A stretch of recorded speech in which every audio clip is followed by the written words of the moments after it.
Welcome back नाजरीन। Break पर जाने से पहले हम बात कर रहे थे कि शाहरुख खान ने जो टीम ली हुई थी, जो इनके होने थे, मैचेस होने थे, वहाँ पे इनको गद्दार तक कह दिया गया क्योंकि एक मुसलमान ने एक मुसलमान खिलाड़ी को जो है वो ख़रीद लिया था।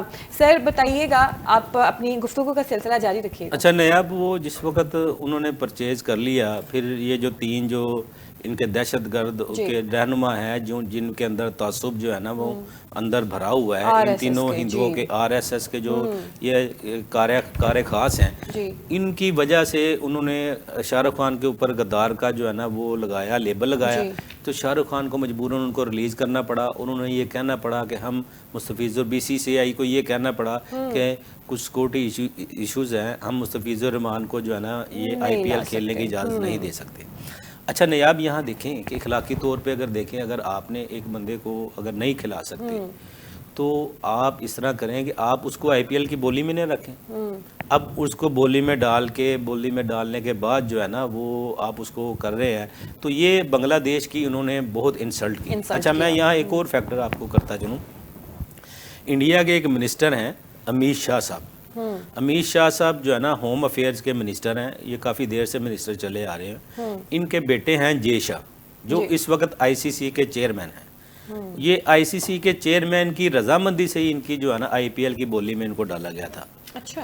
और BCCI की रजामंदी से ही जो है ना इनको बोली में डाला गया। लेकिन ये हिंदुओं की जो इंतहा पसंदी है, जो इनकी जो एक शर पसंदी है, जो इनकी जहनीत है, जो इनके अंदर जो मुनाफकत, जो इनका कूट कूट करके हिंदुओं के अंदर ये जो तीन लोग मैंने आपको बताए हैं, ये अनुरुद्धाचार्य, देवीनंदन ठाकुर और राम बुरुद्धाचार्य, इन्होंने इस तरह एक माहौल क्रिएट किया कि उन दिनों के अंदर के जी को मुजाहरे हुए हैं, बांग्लादेश के अंदर जो है ना हिंदुओं को मारा गया है। लेकिन वो बांग्लादेश की हुकूमत ने ऑन बोर्ड आके सारे सबूत दिए कि जो 6 हिंदू वहाँ मारे गए वहाँ दहशतगर्दी में मुलव्वस थे। तो उसकी वजह से जो है ना वो उनको रिलीज़ करना पड़ा। अब उसके बाद जो है ना, अब वो 7 फरवरी को 2026 का वर्ल्ड कप आ रहा था जी। उसके बाद जो है ना जो बांग्लादेश ने ये स्टैंड लिया कि अगर आप हमारे एक खिलाड़ी को अगर सिक्योरिटी फराहम नहीं कर सकते तो हमारी टीम को किस तरह हम सिक्योरिटी देंगे। बिल्कुल ठीक स्टैंड लिया सर। तो बांग्लादेश ने क्या किया, बांग्लादेश ने इनको एक रिक्वेस्ट भेजी कि जी ICC को कि हमें वहाँ सिक्योरिटी इश्यूज़ हैं, हमारे वहाँ खिलाड़ी को वहाँ से निकाला गया है, लिहाजा आप हमारे मैचेस जो है ना श्रीलंका मुंतकिल कर दो। अच्छा, उसके बाद जो है ना ये जो बांग्लादेश के जो मैचेस थे ना, उनके कलकत्ता ईडन गार्डन्स में जो है ना इनके 3 मैचेस थे। 7 फरवरी को इन्होंने वेस्ट इंडीज के खिलाफ खेलना था, 9 फरवरी को इन्होंने इटली के खिलाफ खेलना था, 14 फरवरी को इनका इंग्लैंड के खिलाफ मैच था। उसके बाद इस ग्रुप का जो आखिरी मैच था वो मुंबई में था 17 फरवरी को नेपाल के खिलाफ। इन्होंने ये कहा कि अभी जो है ना हम जो सिक्योरिटी इश्यूज़ हैं, जो हमारे मामला चल रहे हैं इंडिया के साथ, वहाँ हमारे जो टीम मेंबर्स हैं, जो हमारे ऑफिशियल्स हैं, जो हमारा सपोर्टिंग स्टाफ है, वहाँ उनकी जानों को ख़तरा है। तो आप इस तरह करें कि आप हमारे मैचेस श्रीलंका में मुंतकिल कर दें। तो बांग्लादेश ने इसके खिलाफ बहुत बड़ा स्टैंड लिया और स्टैंड लेने के बाद ICC ने कई दफ़ा तक उनके ऊपर प्रेशराइज भी किया, उनको बिल्कुल समझें कि इस तरह भी कहा कि अगर आप वहाँ मैचेस नहीं खेलेंगे आपके पॉइंट्स हम काट लेंगे। लेकिन बांग्लादेश का स्टैंड उसूली स्टैंड था। बांग्लादेश ने जो जंग लड़ी है वो हक की जंग लड़ी है। और इन जो 3 मैंने आपको दहशतगर्दों के नाम बताए हैं, जो मुसलमानों के खिलाफ दहशतगर्दी में मुलव्वस है इंडिया के अंदर, ये जो हिंदुओं के रहनुमा हैं, ये 3, इनकी वजह से जो है ना इंडिया का वर्ल्ड कप जो है ना वो बेड़ा गर्क हो गया। अब वहाँ के जो अमित शाह हैं, उनके बेटे हैं जय शाह साहब, ICC के जो इस वक्त चेयरमैन हैं, अब उनकी जो है ना वो गले में वो हड्डी बांग्लादेश की फंस चुकी है। अब अभी ये बांग्लादेश वाला मामला अभी वो ठंडा नहीं हुआ था। तो अब जो रिसेंटली जो डेवलपमेंट हुई है वो एक ये हुई है कि एक अमेरिका की टीम के अंदर जो है ना 4 पाकिस्तानी खिलाड़ी हैं, पाकिस्तानी निजात। एक फास्ट बॉलर अली खान है, एक शयान है, एक एहसान आदिल है, एक मोहम्मद मोहसिन है। इन 4 खिलाड़ियों को अभी बांग्लादेश वाला जो मामला है अभी चल रहा है इंडिया के साथ। बांग्लादेश अपने मैचेस श्रीलंका ट्रांसफ़र करना चाह रहा है। अभी इस मामले को सॉर्ट आउट नहीं किया गया। उसके साथ ही इंडियन गवर्नमेंट जो है वो पाकिस्तान के ख़िलाफ़ दुश्मनी पे, मुसलमानों के ख़िलाफ़ दुश्मनी पे इस हद तक उतरी हुई है कि वो किसी भी जगह पाकिस्तानी को बर्दाश्त नहीं कर सकते। लेकिन पाकिस्तानी अवाम ने, पाकिस्तान की हुकूमत ने, पाकिस्तान की फ़ौज ने जिस तरीके से इंडिया को जंगी मैदान में शिकस्त दी है, तो ये अब क्रिकेट के मैदान में भी, ये जिस तरह क्रिकेट के एक फ़िरौन बने हुए थे इंडिया वाले, तो पाकिस्तान इस वक्त इंशाल्लाह ताला जो है ना हर महाज के ऊपर पाकिस्तानी खिलाड़ियों के साथ जो है ना इंशाल्लाह इसको क्रिकेट के महाज पर भी शिकस्त देने जा रहा है। अच्छा, अभी बांग्लादेश वाला मामला भी सॉर्ट आउट नहीं हुआ था, तो इन्होंने क्या किया, जो यूएसए की टीम के अंदर आपको याद होगा जिस वक्त T20 world cup West Indies और अमेरिका में हुआ, उस वर्ल्ड कप में एक बड़ा जो है ना वो एक अपसेट हुआ था, ये अमेरिका की टीम ने पाकिस्तानी टीम को भी शिकस्त दे दी थी, आपको याद होगा। तो वो उसी टीम में 4 पाकिस्तानी निजात खिलाड़ी हैं। जी बिल्कुल। अच्छा, उन चारों को इंडिया ने वीज़ा देने से इनकार कर दिया।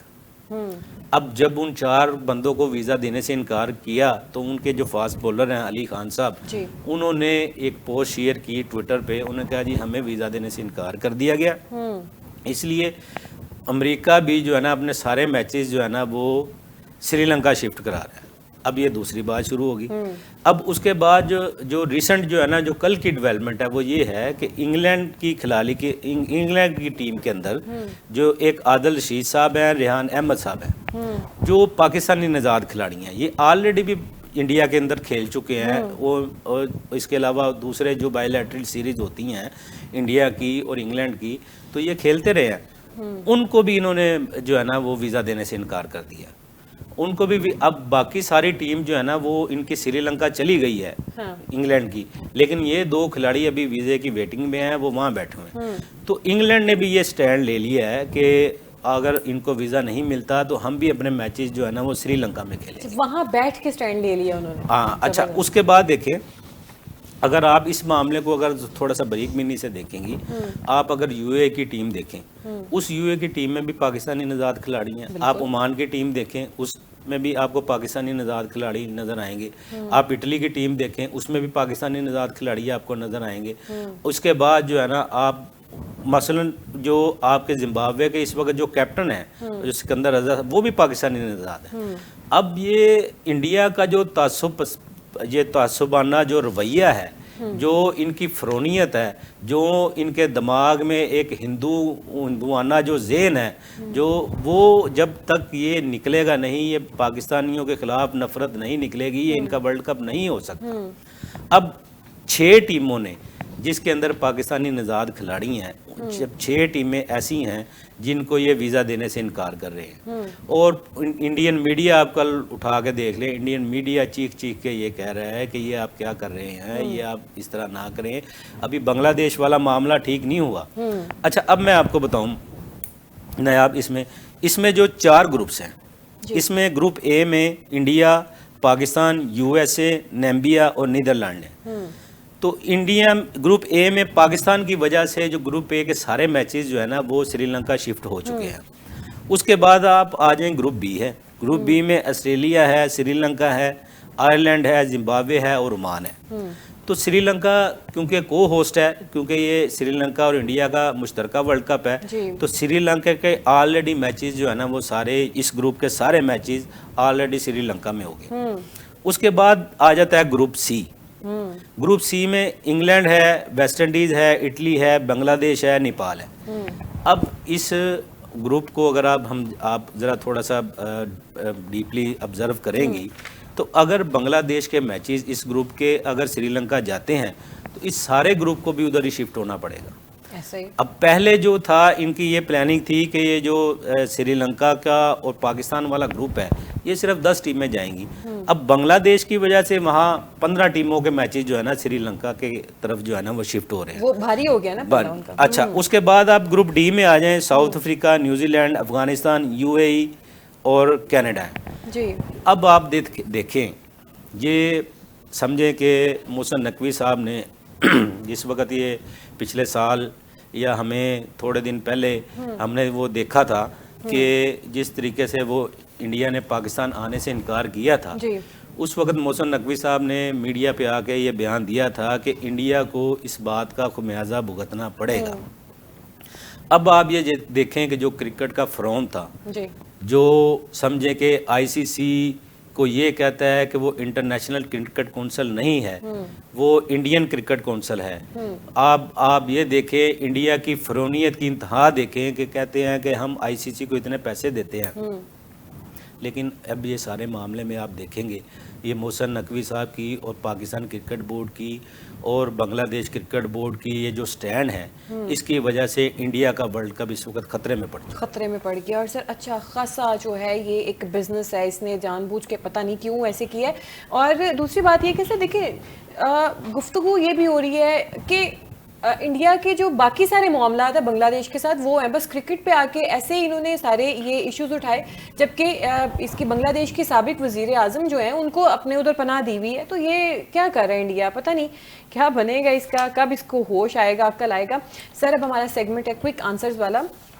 अब जिस तरीके से भारत की हम बात कर रहे हैं, आजकल बड़ी सुर्खियों में है भारतीय T20 कैप्टन सूर्या जो हैं यादव और भारतीय बॉलीवुड अदाकारा खुशी का स्कैंडल सामने आया हुआ है। सर ये स्कैंडल की क्या अंदरूनी कहानी है? अच्छा नयाब, ये कुछ ना इंडियन क्रिकेट बोर्ड के जो इंडियन जो प्लेयर्स हैं, इनके मेरे ख्याल आजकल कोई बुरे दिन आए हुए हैं, लेकिन वो सारा मलबा जो है ना वो मोहसिन नकवी साहब पे डाल देते हैं। ये मैं आपके तवज्जुह से ये बात इंडियन मीडिया को कहना चाहता हूँ कि इस स्कैंडल में उनका कोई हाथ नहीं है। अच्छा। ये मोहसिन नकवी साहब मतलब हमारा कोई हाथ नहीं है पाकिस्तानी नहीं, इस स्कैंडल में उनका कोई हाथ नहीं है। बाकी के बाकी मामला पे तो आप कुछ कह सकते हैं। अच्छा, ये मामला हुआ इस तरह कि पिछले दिनों ना 2 दिन पहले एक इनका खुशी मुखर्जी साहब हैं, ये बॉलीवुड की एक एक्ट्रेस है। जी सर, बड़ी।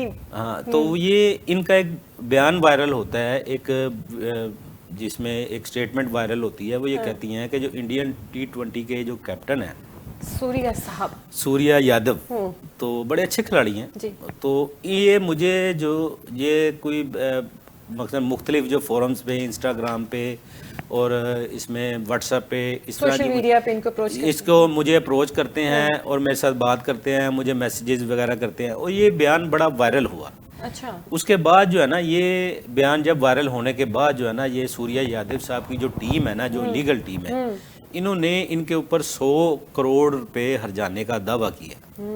अच्छा, उस 100 करोड़ पे कोई मामूली भी कुछ 100 करोड़ मामूली 2 करोड़ या 4 करोड़ या 10 करोड़ का नहीं, इन्होंने 100 करोड़ पे 1 अरब रुपया 100 करोड़ हर्जाने का दावा किया है। और ये बात, इस बात का दावा किया है कि जी ऐसी कोई बात नहीं थी। लेकिन वो जो खुशी मुखर्जी साहब ने उसके बाद जो स्टेटमेंट दिया है, जो जिस तरह उन्होंने कहा है, उनका जी मेरे पास पूरे एविडेंस मौजूद हैं, ये मुझे मेरे साथ रब्ता करते थे, मुझसे बातें करते थे और मुझसे मुलाकात की ख्वाहिशमंद थे। तो ऐसी चीज़ें उन्होंने डिस्कस की हैं। तो लेट्स सी व्हाट हैपेंड।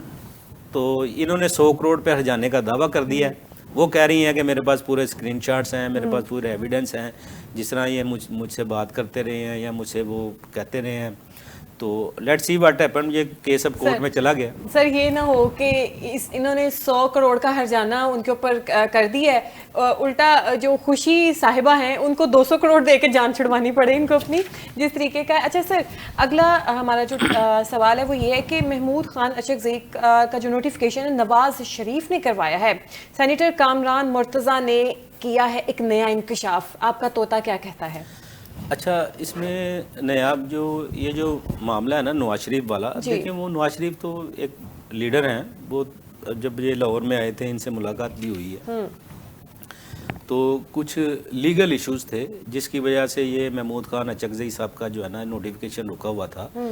तो जो सरदार याज सादक साहब हैं, जो स्पीकर कौमी असम्बली हैं, उन्होंने ये बड़ा वाज़े तौर पे कहा था, असल में इनके नोटिफिकेशन के ऊपर जो है ना वो एक पीटीआई के एक रहनुमा हैं उमर अयूब साहब, उन्होंने कुछ स्टे लिया हुआ था। तो जिस वक्त भी ये नोटिफिकेशन की बात होती थी या इस नोटिफिकेशन इशू करने की बात होती थी, वो सरदार याज सादक साहब ये कई दफ़ा ये बात कह चुके थे कि जब तक ये उमर अयूब साहब वाला मामला हल नहीं होता तो उस वक्त तक हम नोटिफिकेशन नहीं कर सकते। अब इस बात को ये JUI फे के जो रहनुमा है सेनेटर कामरान मुर्तज़ा साहब नवाज शरीफ के साथ जोड़ना ये मेरे ख्याल मुनासिब नहीं है, क्योंकि वो सरदार या सादक साहब ये बहुत दफ़ा आके ये अब मुख्तलिफ प्लेटफार्म पे ये बात कर चुके थे कि जी हमें अपोजिशन लीडर का नोटिफिकेशन करने में हमें कोई वो नहीं है, हम कर सकते हैं, लेकिन उसके ऊपर जो है ना एक लीगल इशू है। वो PTI के रहनुमा हैं उमर अयूब साहब, उन्होंने एक स्टे लिया हुआ है, तो वो जब उन्होंने वो स्टे जो है ना वो कल वापस लिया है जी, वो 2 दिन पहले वापस लिया। जब उन्होंने वो स्टे वापस लिया तो सरदार याद सादक साहब ने जो है ना वो महमूद खान अब इस मामले को नवाज शरीफ के साथ जोड़ना या किसी और तरफ जोड़ना तो ये मेरे ख्याल मुनासिब नहीं है। वो जो एक लीगल इशू था उसकी वजह से नोटिफिकेशन रुका हुआ। ठीक है। अच्छा sir, Lahore high court justice Ali Zia जो बाजवा साहब हैं वो इन एक्शन है, अदलिया की किरदार कशी करने वालों के खिलाफ घेरा तंग कर दिया है। उन्होंने DG NCCIA को सख्त हिदायत जारी कर दी हैं। सर क्या तफसीलात हैं इसकी आपके पास? अच्छा नयाब, ये बड़ा एक हसास मामला है जी, बड़ा सेंसिटिव मामला है। इस मामले में जिस तरह अली ज़िया बाजवा साहब ने एक्शन लिया है ये बड़ा खुशाइंद है। ये पिछले दिनों जिस तरह हमारी जो चीफ जस्टिस हैं आलिया नीलम साहिबा, उनका बड़े अच्छे जो है ना वो स्टैंड लिए हैं, जो इनके साथ जो पंजाब प्रॉपर्टी ओनरशिप ऑर्डिनेंस उस पर इन्होंने बड़ा स्टैंड लिया है। उसके बाद जो है ना गवर्नमेंट ने इनकी बातें मानी है। ये उसके बाद वो जो एडवोकेट जनरल साहब हैं उसके साथ एक कमेटी बनी है। कमेटी बनने के बाद जो अदलिया के तहफ़्फ़ुज़ात थे वो दूर किए गए हैं। उस दूर करने के बाद जो है ना अब वो मामला जो है ना वो तय हो रहे हैं। लेकिन पिछले दिनों हमने ये देखा एक और अंबर साहिबा हैं, जो अंबर गुल साहिबा, और ये हमारे जो चीफ जस्टिस हैं आलिया नीलम साहिबा, इनके खिलाफ एक मुहिम चलाई गई सोशल मीडिया के ऊपर, और वो जो भी दरख्वास्त थे उसमें जो साथ उसमें लगी एक्स पे ट्विटर पे या जो भी वो एक चला वो सारा एक झूठा प्रोपेगेंडा था, उसमें फेक सारी चीज़ें थी। तो देखें इस लेवल पे जाके इस मनफी प्रोपेगेंडा होना, झूठा प्रोपेगेंडा होना, क्या हमारी जो ये कंपनियां हैं FIA है, ये जो NCCIA है, ये क्या ये सो रही हैं? इनको तो यहाँ तक बात आने देनी नहीं चाहिए। जब इतनी हसास मामला हो इनको फौरी तौर पे एक्शन लेना चाहिए। लेकिन इनकी सर्द मोहरी देखने के बाद जो है ना ये जो अली ज़िया बाजवा साहब की जो पिटीशन दायर हुई थी, अली ज़िया बाजवा साहब के पास जो पिटीशन दायर हुई, उन्होंने बड़ा सख्त एक्शन लिया है और कल उन्होंने एक तहरीरी फैसला जारी किया है। उन्होंने ये कहा है कि आइन के आर्टिकल 19 के तहत इज़हार राय की आज़ादी मौजूद है, लेकिन इस इज़हार राय की आज़ादी को आप मुल्क की सलामती के खिलाफ नहीं इस्तेमाल कर सकते। आप लोगों की पगड़ियां उछालने के लिए नहीं इस्तेमाल कर सकते। आप पाकिस्तान की हुकूमत के खिलाफ नहीं इस्तेमाल कर सकते। अगर आपने इज़हार राय की आज़ादी को इस्तेमाल करना है तो इसको आप इस्लामी और जो अपने पाकिस्तान के कानून के मुताबिक जो है ना वो इस्तेमाल करें। बिल्कुल, इसको एक तो ये बड़ा खुशाइंद है। तो ये बड़ा अच्छा जो है ना ये एक स्टेप लिया गया है और DG NCCIA को बड़ी सख्त हिदायत जारी की गई हैं कि ये जो लोग इसमें मुलव्वस थे उनके खिलाफ फौरी तौर पे एक्शन लिया जाए। और उन्होंने भी यकीन दहानी कराई है कि ये जिन लोगों को हमने वो ये जो लोग इसमें मुलव्वस थे उनको हमने वो काउंट डाउन कर लिया, उनके खिलाफ सख्त कार्रवाई की जा रही है। सर बस लास्ट 5 मिनट्स हमारे पास जो है, जब हार बंदरगाह से भारत का इनखला, भारत ईरान ताल्लुकात की असल हकीकत सामने आ गई। सर ये क्या भारत और ईरान के ताल्लुकात? अच्छा नयाब, ये भी एक समझे कि एक बहुत बड़ी जो है ना इंडिया की बदकिस्मती है कि उसको जो इसकी दोहरी पॉलिसी है उसको सफारती तौर पे भी नाकामियाँ मिल रही हैं, जंगी तौर पे भी उसको नाकामियाँ मिल रही हैं। अगर आप क्रिकेट का मैदान देख लें जहां वो एक फिरौन बना हुआ था, वो ICC को कहते थे कि इंटरनेशनल क्रिकेट काउंसिल नहीं है, ये इंडियन क्रिकेट काउंसिल है। जो वहाँ के अमित शाह हैं जो इस वक्त होम अफेयर के मिनिस्टर हैं, उनके बेटे को जो इस वक्त जे शाह जो लगे हुए हैं इस वक्त ICC के चेयरमैन हैं, तो वो तो उसको ICC को इस तरह चला रहे हैं कि जिस तरह एक BCCI को चलाया जाता है। उसमें भी उनको शिकस्त का सामना है। 2026 का वर्ल्ड कप वो नहीं अच्छे तरीके से मैनेज कर सके, जिस तरह पाकिस्तान समेत 6 टीमों ने खेलने से इनकार कर दिया है। अब ये जो 4 बार वाला मामला है इसमें भी भारत ने जो भारत की एक ने 120 मिलियन डॉलर जो है ना वो ईरान को दिए थे। अच्छा। 120 मिलियन डॉलर ईरान को दिए। तो भारत की जो चाबहार बंदरगाह है ये बेसिकली बड़ी इम्पोर्टेंट इसकी थी। ये भारत जो है ना पाकिस्तान को बाईपास करके सेंट्रल एशिया के साथ जो है ना रब्ता करना चाह रहा था, सारी चीज़ें वो उसके साथ जो है ना करना चाह रहा था। इंडिया इनकी एक कंपनी इन्होंने इस तरह बनाई थी, India global reports limited company. इसके बोर्ड के जो तमाम सरकारी डायरेक्टर्स थे ना वो असल में इज्तिमाई तौर पर उन्होंने इस्तीफ़ा दिया है। इस्तीफ़ा देने के बाद जो India global reports limited company की वेबसाइट को भी बंद कर दिया गया है। बंद करने के बाद अगर हम इसको थोड़ा सा पीछे जाके देखें, जिस वक्त इस चाबहार का जो इफ्तिताह हुआ था उस वक्त जो सुषमा स्वराज थी उनकी एक मिनिस्टर थी, उन्होंने जाकर इसके इफ्तिताह किया था। अब इन्होंने 120 मिलियन डॉलर दे दिए थे जो इसकी डेवलपमेंट में इस्तेमाल होने थे। उसकी डेवलपमेंट में इस्तेमाल होने के बाद इंडिया ने इस पोर्ट के ज़रिए सेंट्रल एशिया के साथ और अफ़गानिस्तान के साथ पाकिस्तान को बाईपास करके एक अपना जो है ना रास्ता बनाना था, वो सारा इनका प्लान जो है ना बिल्कुल समझे के खाक में मिल गया, चौपट हो गया। अब वो इस चाबहार बंद करने के बाद जो है ना इंडियन मीडिया ने ही जो है ना मोदी के ख़िलाफ़ जो है ना वो बातें करनी शुरू कर दी हैं। अगर मैं थोड़ी सी आपको इसमें थोड़ी सी डिटेल देता चलूं, भारत ईरान का चौथा बड़ा जो ना ऑयल लेने वाला मुल्क था।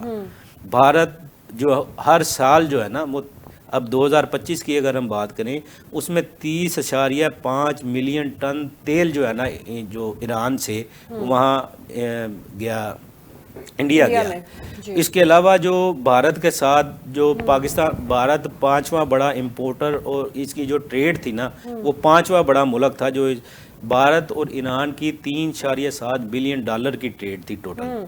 अब भारत की जो एक्सपोर्ट थी जो ईरान के अंदर 1.2 बिलियन डॉलर की थी। अब ये मामला हुआ क्यों?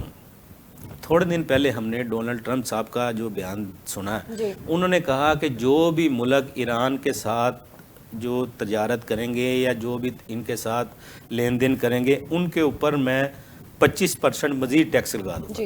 इंडिया 50% टैक्स ऑलरेडी जो है ना फेस कर रहा है। अब उन्होंने इस बयान के बाद जो है ना फौरी तौर पे जो है ना वो अपनी वो कंपनी भी बंद कर दी, वेबसाइट्स भी बंद कर दी और वहाँ उन्होंने जो है ना ईरान को जो बिल्कुल समझे के जवाब दे दिया। लेकिन असल वजह और है, ये बेसिकली हुआ है ईरानी जो है ना लोगों की तरफ से, ईरानी हुकूमत की तरफ से। जिस वक्त वो इसराइल के साथ वार हुई थी, इसराइल के साथ वार के दौरान वहाँ बहुत सारे इंडियन एजेंट्स उन्होंने पकड़े थे जो इसराइल के लिए काम कर रहे थे। और वो जो इसराइल के लिए काम कर रहे थे जो लोग, वो सब लोग जो है ना वो जो है ना इसी बंदरगाह से उनको जो है ना वो सारी वो ऑपरेट कर रही थी। तो बेसिकली इसको जो नॉन ऑपरेशनल ईरान की तरफ से करवा दिया गया था वो उसी वक्त करवा दिया गया था जिस वक्त ये इसराइल की और ईरान की जंग हुई थी। और वहाँ जो है ना इंडियन एजेंट्स पकड़े गए थे। तो ये अब उन्होंने वो टैरिफ से डर के जो है ना इन्होंने वो कंपनी भी बंद कर दिया है, वेबसाइट भी बंद कर दिया है। अब जो 120 मिलियन डॉलर ईरान को दिए गए थे वो इंडिया के डूब गए हैं। इस 120 मिलियन डॉलर की वजह से मोदी पर बहुत तनकीद हो रही है। और मोदी जो है सही है, इंडिया की ना सिर्फ क्रिकेट बल्कि पूरे इंडिया जो है इनके ऊपर अमावस छाई हुई है। नाज़रीन अभी तक के लिए इतना ही। नेक्स्ट प्रोग्राम तक के लिए हमें दीजिए इजाज़त। अल्लाह हाफ़िज़।